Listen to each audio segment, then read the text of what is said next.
Төрле хәлләр турында масса күләм мәгълүмат чаралары аша еш ишетеп торабыз. Фаҗигале хәлләргә юл куймау кисәтү максатыннан мәгариф учреждениеларында әледән-әле рейдлар, тикшерүләр, укыту, өйрәнүләр үткәрелеп тора. Мәгариф учреждениеларында сак хезмәт эшли, көтелмәгән хәлләр килеп чыкканда куркынычсызлык төймәләре дә көйләнгән. Бүген көндә җәмгыятебез кайный, тормыш гөрли, һәм инде алга бара.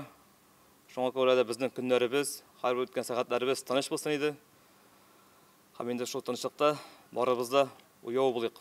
Иминлек мәсьәләсе һәрвакыт актуаль. Безнең мөселмандә аңа карата яшьләргә барсына да башларында әле уйлар чуалмасын өчен безнең бу спорт ягыннан һәм бөтенләй бердә бар возможностьлар җитәрлек. Любой вид спорты белән һәм форпост ни эшли бездә андый әйберләр булмасын беркайчан. Терроризм хәрәкәтенә каршы көрәш бу инде бүгенге чорда минемчә иң актуаль темаларның берседер. Чөнки Беслан вакыйгаларын без берничектән талмыйбыз. Мондый вакыйгалар кабатланып барлыкка килеп торалар. Аңлашыла да бүгенге көндә бит терроризм дигән хәрәкәт халыкара масштабка үсеп әверелде. Экстремистлар һәм террорчылар беркемне дә, өлкәннәрне дә, сабыйларны да аямый. Шуңа күрә бу рәхимсез җинаятьләргә без битараф калырга тиеш түгел. Терактлар булмыйча калмый, булып тора. Нәрсә әйтим, яшьләргә осторожнарак булсыннар.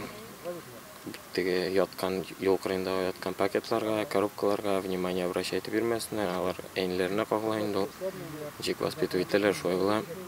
Бер гаепсез кешеләр, ниндидер әхлаксыз җинаятьчеләр тарафыннан Құрбан болалар. Мына шушы саның безнең әхлагыбызга берничә туры килми. Моны күңел бер кешенең дә күңеле кабул итә торган күренеш түгел.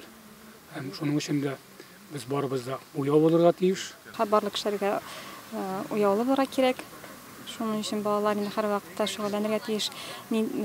Төрле спорт чараларында, төрле мероприятияларда, компьютерларда утырганча караганда шундый ниләргә катнашсалар, ибетрәк булыр. Террор фактлары булдырмау буенча илебездә елда 3 сентябрьдә террорга каршы бердәмлек көне билгеләп үтелә.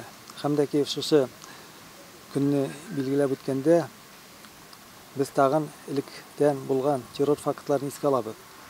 Һәм дә ки бүгенге вакытта аеруча андый фактлар булмасын өчен без чарасын күрергә тиеш. Җирлегебездә елда без терроризмга каршы дигән тема астында акциялар үткәрелә. Әлеге акциядә укучылар да бик теләп катнаша. Беслан вакыйгалары кабатлана күрмәсен. Бер-беребезгә карата игътибарлы булып, төрле милләт вәкилләрен хөрмәт итеп, дус тату яшәсәк иде. Лилия Шәймиева, Динар Нурытдинов, Мөслим телевидениесе.